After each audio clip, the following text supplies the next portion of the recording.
Hi, everybody. This is Fran Snyder with the Listening Room Network podcast. Today's guest, Daniel Boling.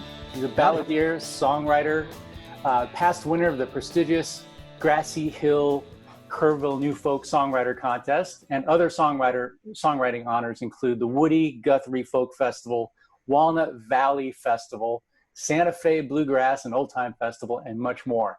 Dan was a park ranger and a criminal investigator in the national parks and public lands throughout the Western U.S.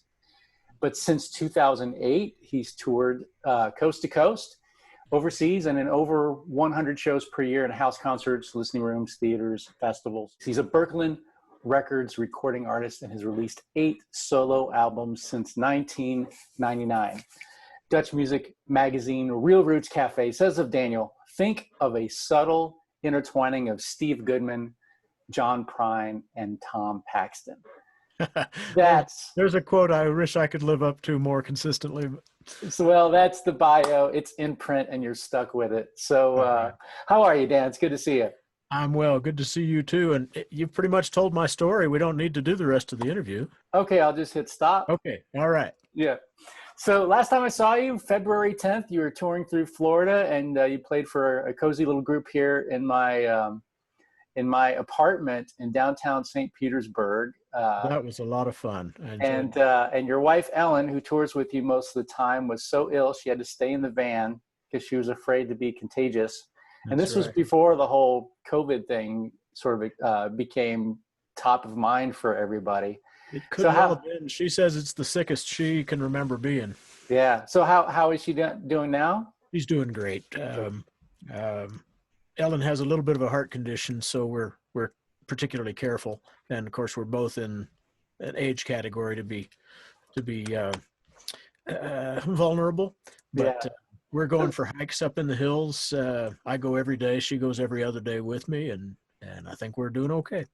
Good. And I guess her heart condition doesn't really limit your songwriting. I know that your songs can be quite moving and sentimental. A lot of times, yeah, and sometimes bordering over into downright maudlin. Ellen says I should have called instead of perfectly stable music, I should have called my outfit mostly maudlin music. But yeah. So I try to veer over into humor now and then too. That's a lot harder to do though. Sad songs are a lot easier to write than funny ones. Yeah, but your funny ones are pretty exceptional. Thank you, Fran. So I really enjoy that side of your writing. I think when I first met you, I guess it's not terribly uncommon, but you use the first initial in your name, Daniel Boling. Can you give us a little background on that?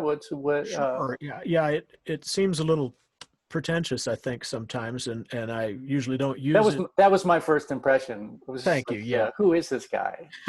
I usually don't use it except in print, and partly that it just helps distinguish from all the other Daniel Bolings. There are quite a few, including several with extensive criminal records, as I've discovered when the police have come to my door a time or two thinking I was a different Daniel Boling.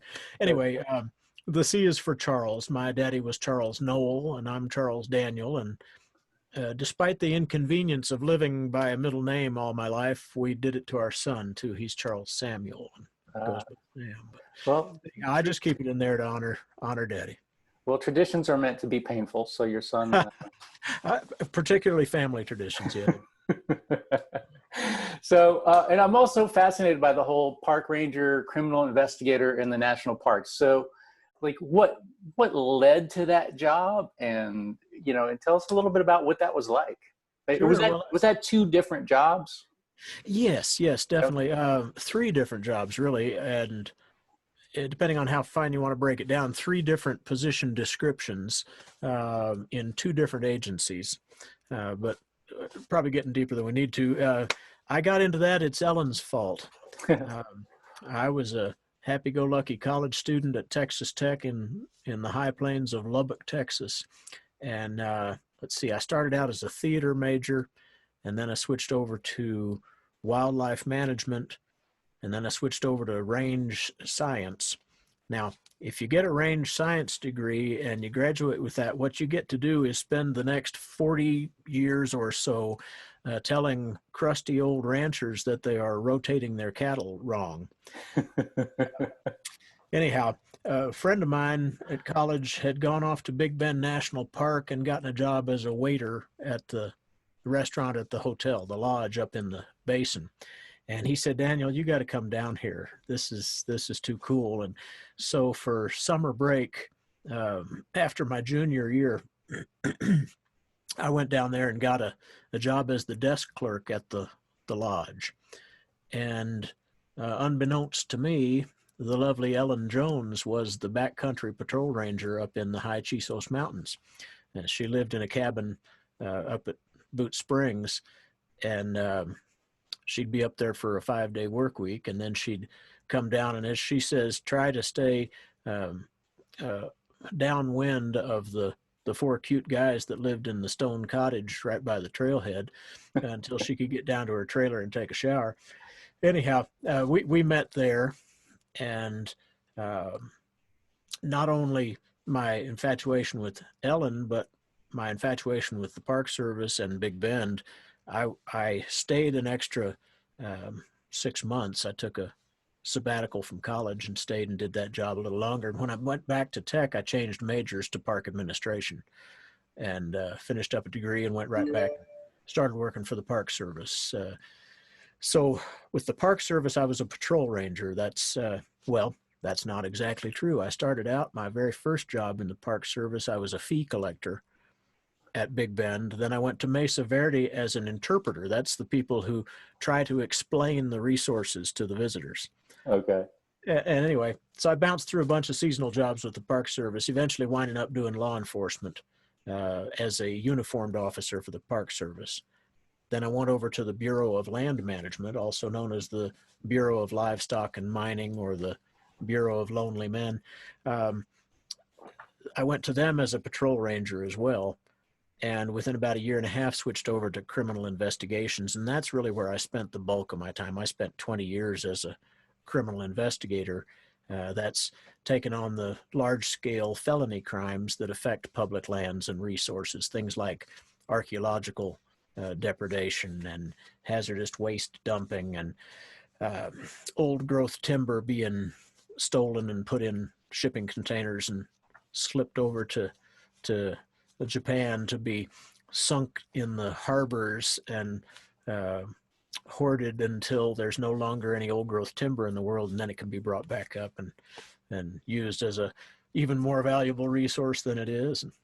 And lots of more mundane crimes. But it was a fascinating way to spend a 30-year career while trying to fit music in around the edges of it, because I had been an active songwriter performing out before I got into that line of work. And okay, so you did. It's been a dozen years ago now. I've been back in the folk music realm full time. Okay, so you didn't have to chase any like serial killers through the parks or anything like that? Fortunately, with both the Park Service and the Bureau of Land Management, most of the jurisdictions are proprietary, meaning that you have the federal government has the authority of a landowner. Mm.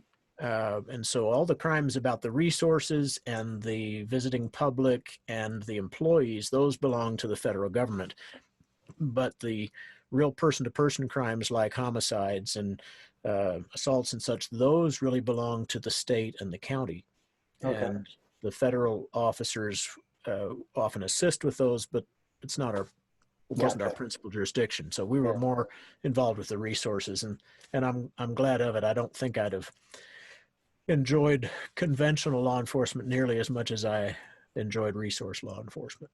Yeah. So you mentioned that you had already turned pro to some extent as a musician before all of this massive detour into nature and parks. Well, I think pro might be overstating the case a bit, but yeah, in college I was playing out in clubs every weekend, and if you got paid, you were a professional. Yeah, making part of my living that way, definitely. There you go. A lot of cover songs in those days. I'd written some, and I used a few of them, but most of those early songs were never presented to the public, nor should have been, and happily have disappeared without a trace. Well, that's a rite of passage, I think, for most songwriters. I'm sure. I am consistently overwhelmed when I see somebody who's just super young and just has like such a high caliber of songwriting arsenal. Like it's so rare.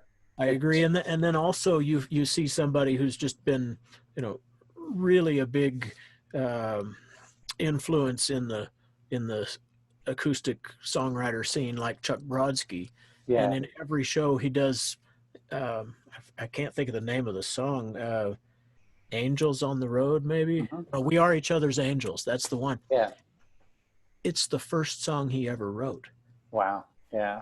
And you think, really? Where are all those awful songs that you have to write to get to the good ones? But yeah. I mean, it bothers me that not everybody wishes their first two albums just did not exist. I'm like deeply embarrassed by my first two records. I've got songs on my earliest albums that I am still proud of, and a couple that I still use. But there's others. I agree. I wish I could just kind of go back and replace them after the fact. But that's funny. What time frame were you playing before? I guess you were college. So was it 60s? Mid 70s. Mid 70s. Okay. Before we get to the Limeliters, though, let's talk about your original career a little bit. You've been able to tour even outside of this country. You've gone to Europe. Yes. Canada, Netherlands, Germany, and New Zealand. Okay. And I'm curious, at what point did house concerts become a meaningful part of your schedule? Obviously, I got into the whole house concert thing in the early 2000s, but certainly they've been going on for a lot longer than that. I'm curious if you had an exposure to that when you were first coming up, or if you discovered it late in life, as I did. Yeah. Oh heck, they've been around since the early days of classical music, when there were patrons bringing in artists. But I guess my introduction to house concerts was probably meeting Jack Williams at a festival in northern Florida. When would that have been? It's probably pushing 20 years ago. Yeah. Maybe a little less. And I was just blown away by Jack and the way he uses the guitar and the stories he tells in his songs. And a couple of months later, I got an email, a very, very polite and unassuming email from Jack saying, "Hi, I'm Jack Williams. We met around a campfire at Sewanee Spring Fest a couple of months ago. I don't know if you'd remember, but I'm going to be headed out your way. And I wondered if you'd ever considered hosting an artist to play for your friends in your living room, because that's a lot of the shows that I do." And of course, to start with, I thought, not remember meeting Jack Williams. Yeah. But anyway, we struck up a correspondence about that, and he kind of explained some of the ins and outs of it. And he came and played a concert in our living room. And I may have been exposed to house concerts earlier than that, but that's the first time I really remember a true house concert happening. And it was just such a perfect way to experience the storytelling that happens in acoustic songwriter shows. And I think even the choices out of an artist's repertoire tend to be different in the intimate environment like that, when you're 18 inches away from the feet of the closest people, and the farthest person's eyes are maybe 15 feet from you. You get a much different experience as an artist playing for people you can hear breathe than you do when you're on an elevated stage blinded by lights playing through a sound system. It's a very different thing, and I fell in love with the whole concept pretty early on. And when did you start concerts in your home? That's been about 15 years? Yeah, I started building it in 2015 and kind of launched it in 2005 and Right. launched it in 2006. Okay. So Concerts in Your Home was what started it, and that was I guess, yeah, 15 years ago now. Yeah. And I think I joined within the first year or maybe two. Yeah, you were pretty early, I recall. Yeah. And I'd been playing house concerts prior to that. I was looking for a better way to find them. Mhm. And so I've stayed a member since then, and it's been very effective. I certainly have played lots of house concerts that weren't part of the network, Sure. but it was really nice to see that it wasn't just an accidental thing, that there actually was some organization to it, and some people trying to kind of lay out some framework of the things that are important Mm. to get right, so that everything else can be however you want it. If you get these nuts and bolts right, then the rest is up to your experimentation. But Yeah, our toughest challenge is finding somebody who's interested in doing it and getting them to actually do it. That's that. A lot of people think, oh yeah, it would be great to host a concert. Yeah, and they think about it, and they think about it, and they think about it. And 3 years later, the 700th email that we send, oh yeah, we just booked the show. So it's like, all right, I'm glad we hung in there with you. I'm not sure what the exact count is, but I believe somewhere between 48 and 50 house concerts that Ellen and I have hosted here in our living room. Yeah.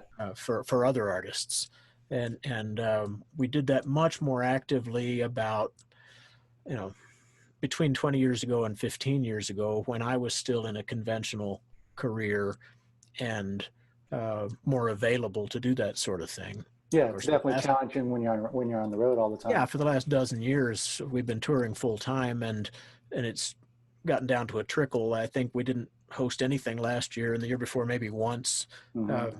But that was a wonderful way to meet a lot of the artists that are now my peers on the circuit, and to get to open for some of them too if they asked me. Yeah. But it's become really a core portion of my touring. Mm-hmm. Festivals are wonderful, and soft seat theaters are great when you can get them, but there are fewer and fewer out there. Right. And I think when the proverbial dust settles from the pandemic, there are going to be far fewer. Yeah. The venues are having a terrible time. Artists obviously are, but venues as well, just trying to survive.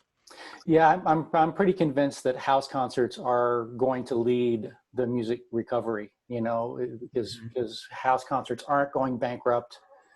They're not having to go, find another career while music is, effectively shut down. I mean, it's really wonderful. Some of the green shoots that I'm seeing, like, people are building gazebos in their backyard so they can transition to outdoor shows. I mean, that's a music, great idea. Music is unstoppable, and people will find ways to do it as safely as they can. Right. And, I've seen a few or attended a few here in the Tampa Bay area where, people are, there's a pair of chairs 6 feet apart from another pair of chairs, and, people are spreading out and wearing masks and doing what they have to do. And so that's super encouraging. The fact that amidst all this chaos and fear, music is still important enough and community is still important enough that people are finding a way to do it as safely as they can. And, the people who are most susceptible need to stay home, or, if you have, potential comorbidities or, all the risk factors that they talk about, certainly nobody's required to go to these, but for the people that are comfortable, and, are able to take their precautions, I just think it's just wonderful that the music just keeps on going, and and people are just adapting because we need music, we need community. We can't be totally isolated forever, and if you wait for things to be perfect, it's going to be forever. We're always going to have something, and there will be more pandemics. There will be, anybody who thinks this is just a one-time thing. Right. This is an interconnected global world with lots of science experiments going on. It's just the first big one in our lifetimes, but yeah, right. So I think the resilience that we're seeing, and certainly the importance of house concerts, to the extent that they'll start happening more and more as we get closer and closer to a vaccine or a cure or herd immunity, or all those positive tailwinds that can finally get behind us. I'm really convinced that we have to keep this house concert culture alive and enable people to rebuild that way. Even if I know a lot of clubs that started out as house concerts. It was somebody who basically was so good at building an audience in their home, eventually decided to open a club. And well, an example is right here in New Mexico. Neil Copperman, and a business partner. I'll think of his name as soon as we stop recording. Jeff Hansen started Bosque House Concerts, and they did 100 shows. Neil did all the organization, and Jeff cooked and hosted in his house. Yeah. And they did 100 of these and decided to stop. But that's the other thing that really introduced me to house concerts, is they started up right around that same time that we hosted Jack here at our house. And we attended many of those. I played a couple of them. And the reason I bring that up is because when they stopped at 100 concerts, Neil went on to quit his job as a contractor for some sort of tech-related firm associated with Sandia Labs here, and went on to become an independent music promoter.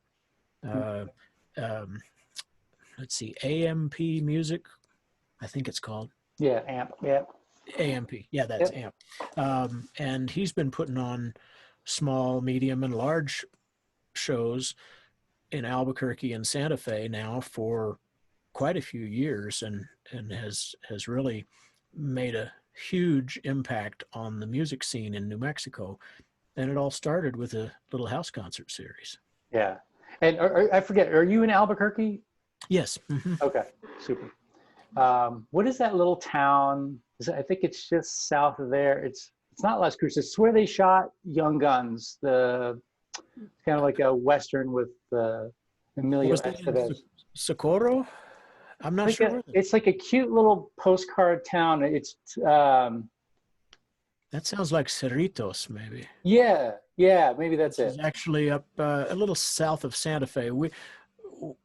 It seems like in our heads that we're south of Santa Fe, but we're actually more west of Santa Fe than we are south.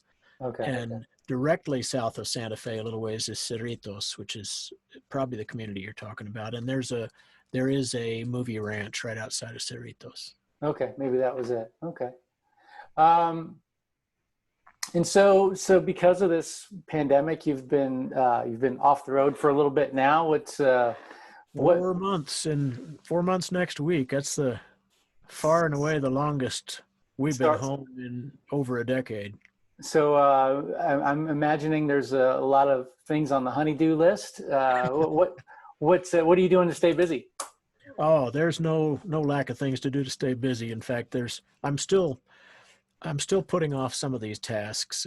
It's a real eye-opener to realize that some of these things weren't just not getting done because I wasn't here and was on the road. A lot of them were just not getting done because I didn't want to do them. Like, say, scraping and priming and painting the garage doors. That's still on the honey-do list, and it may still be there when I go back on the road. But there are things I do enjoy that I've really been delighted to have the opportunity to stay home and do. The most significant one is growing my vegetable garden. Oh, yeah. Back when I had a more conventional career, I traveled a lot, but I was home consistently enough that I could plant and water a vegetable garden. And it's been over a decade since I could do that. So I'm enjoying growing tomatoes and peppers and 2 kinds of summer squash and 2 kinds of winter squash and pumpkins. I Right. haven't had a chance to grow pumpkins since I was a little boy in Japan. And I don't know if my pumpkins are going to make, but I planted 20 seeds from these great big flattened sort of Cinderella pumpkin that I had. I collect a few pumpkins every year, and this one I kept some seeds from. I planted 20 seeds. 12 of them came up. The vermin ate all but 5 of them right down to the ground. And the other 5 are now almost up to my waist. Wow. Covered with tendrils and starting to head out for greener pastures. They're going to completely take over the backyard, and I'm just hopeful that we can ripen a pumpkin or 2 out of it. That'd be great. So you just mentioned Japan in passing. You spent time as a boy in Japan? Yeah, my daddy was in the Air Force, so I was born in Bremerhaven, Germany, far northern Germany, where I've actually finally been back to now as an adult. We left there when I was 6 months old. I didn't know anything about Germany, but I've toured over there a couple times now. We also lived on the island of Okinawa for a couple of years, and we lived in northern Honshu, the northern end of the biggest island of Japan. Okay. That's where I went to 1st, 2nd, and 3rd grade. Wow. All right. International upbringing. I love it. Yep. I love it. So some years ago, you connected with the Limeliters, sort of pop folk group from I think we talked about late 50s to early 60s, right? Right. How did that? Yeah. So were you a fan of them when you were young? I was kind of backed into. Yeah, I was born a little late for them. The Limeliters started the year after I was born. Uh-huh. So by the time I was paying any attention much to music, they were past their heyday. Gotcha. But my mother was an amateur folk singer and very indiscriminate about what songs she enjoyed. She wasn't picky about their source, and I learned not to be as well. If we liked a song, we liked a song. That was good enough, whether it was pop or folk or something in between. And so we heard a lot of folk music in our house. I'm sure that we heard Limeliters stuff in the day, although so many of those groups overlapped a lot in repertoire in those days that it's a little difficult to know, excuse me, unless you've still got the recording, whose version of a particular song you were hearing. Because it's one of the things now we have to be very careful of.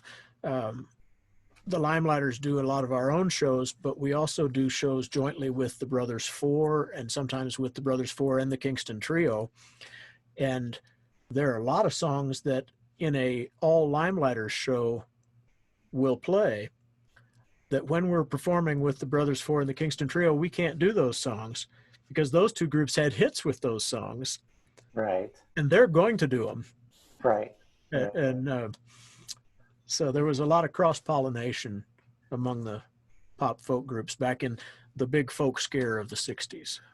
Yeah, I remember it reminds me of a couple of heartbreaking moments when I used to showcase on the college circuit, and you'd have your repertoire, your 20 minutes planned, and then the act that goes on right before you does one of your songs, because I was doing mostly original music, but I'd throw in a cover or 2 in any showcase. And when the act right before you steals your cover, you're like, oh no, right. I got to rethink my show. And you have to go through that once before you realize that you need backups for everything. I assume you've seen A Mighty Wind. Oh yeah. and the headliners of the whole thing are the folksmen, and they're sitting in the green room listening, and the first act gets up there and does their main song that was going to be the centerpiece of the folksmen's headliner Yeah, it happens. Yeah. So So, anyway, yeah. So I opened a show for the Limeliters about maybe 6 years ago in Austin, Texas, and that's how the Limeliters kind of got to know a little bit about me and my music. And when when their tenor um, went over to the Kingston Trio about a year and a half ago, and they were looking around for their next tenor and banjo player. And gotcha. it turns out that both Andy Corwin and Steve Brooks, who are the other two Limeliters currently, were already familiar with me through the Kerrville Folk Festival. And then, of course, Andy also knew me from my having opened for the Limeliters some years ago. And so I was one of the names that came up, and I auditioned, and we got along well, and our voices blended well, which is the most important part when you're doing a close harmony trio. Yeah. And I played a little bit of banjo. I play a whole lot more banjo now because I've been woodshedding hard ever since I joined those guys a bit over a year ago. You play We were mostly just getting up a really good momentum, had a lot of shows under our belts and a lot more on the books when, of course, everything had to shut down. So we've done some virtual festivals and shows now, but it's particularly difficult to put an ensemble performance together when you're working remotely. Right. Because of the latency of the internet, you really can't sing together. Right. So instead, we have to piece videos together.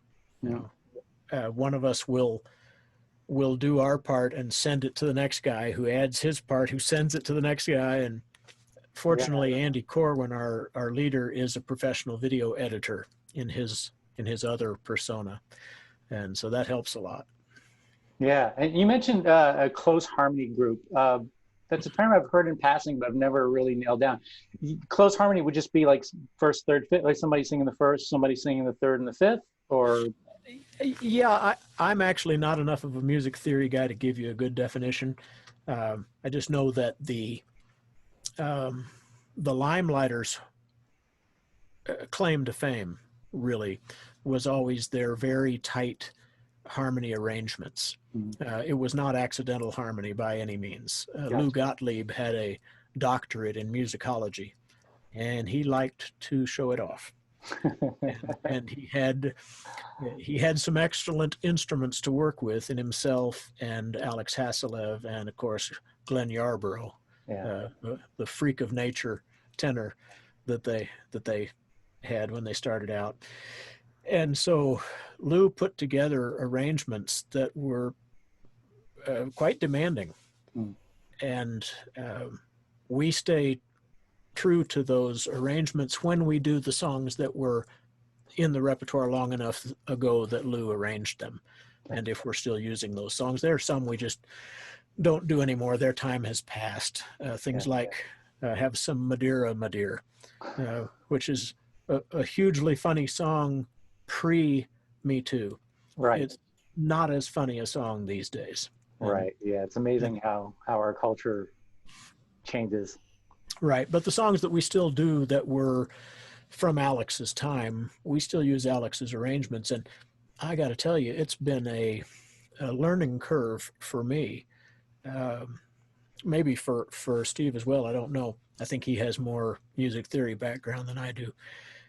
Anyhow, those are very deliberate arrangements. And, there are times when the bass in the group has the highest part in the arrangement, and the tenor has the lowest, just because Lou enjoyed playing with the textures. Gotcha. So we have a lot of fun, not only being true to those early arrangements, but now, since Andy Corwin and Steve Brooks and I are all songwriters in our own right,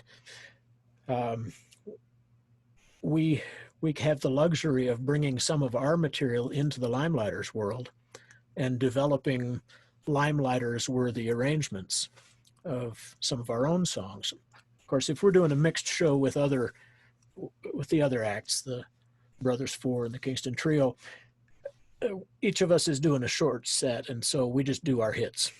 Right. When the Limeliters are doing a full show, there's more room to stretch out, and that's when we can bring in some original material from each of the three of us and give a Limeliters treatment to it, and that's a lot of fun. Super. And you're playing mostly banjo in the trio, right? I play guitar, 6-string banjo, and 5-string banjo with the trio.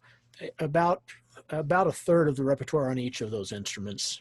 Andy plays bass, and Steve plays guitar and mandolin, and some harmonica.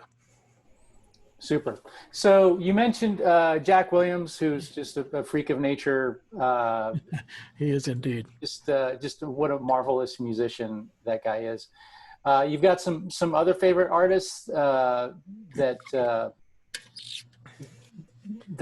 you stay in touch with and that you've enjoyed over the years. I think we had a couple in common, like Still on the Hill. Oh yeah, Still on the Hill. That's Donna and Kelly Mulholland out of Fayetteville, Arkansas. Fascinating people. They've done a tremendous amount of original songwriting just from a variety of sources, but they found a specialty some years ago, since they're in the Ozarks, of seeking out interesting people with interesting stories in the Ozarks and turning their stories into songs. And Donna also is a visual artist, and she likes to make quilts or tapestries that also encapsulate whatever this story is, and she calls it her PowerPoint presentations. They're very low tech, tremendous musicians, but a very low tech show. And she'll bring out one of these tapestries or quilts and hold it up as their PowerPoint. They're a lot of fun. Yeah, so they've embraced sort of the multimedia aspect for a long time. I'm pretty fascinated also with what's going on now with artists who are having to rethink their shows and rethink their plans for their careers, and either developing a side hustle or bringing something else to their art, like you're describing. And it's really fun to discover sort of like the hidden gifts that a lot of these artists have, like Michelle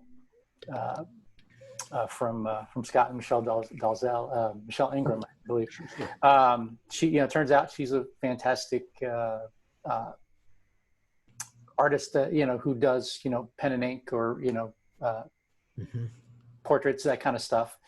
And seeing some of her work online is really fun, and people are getting into a number of painters and potters and weavers, and creativity is creativity. So many people have a lot more creativity in them than what it is they're known best for, and it's fun to get a glimpse of those things. Yeah, you also mentioned I think when we spoke yesterday, or I guess in the email, that one of the things that you've really enjoyed from all the live streams is seeing artists in their habitat, where they live, and getting a glimpse of what their home life might be like. Right, exactly. And you don't always see it. I mean, for example, I'm sitting here in my little 10 by 10 studio up in the attic.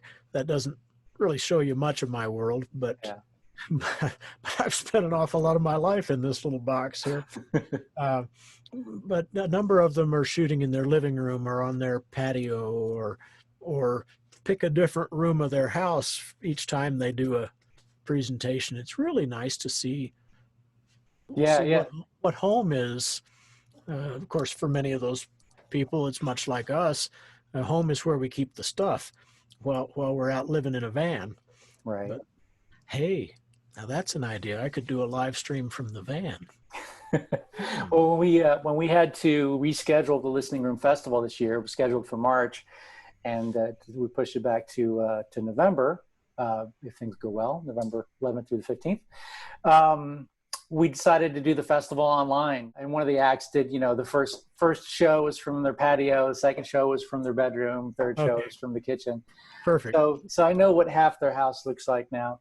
So that was kind of fun. In closing, I guess I'll add your website, which is just danielboling.com. That's it. And then the other is limeliters.com. You just got to spell it right. There's no GH in Limeliters.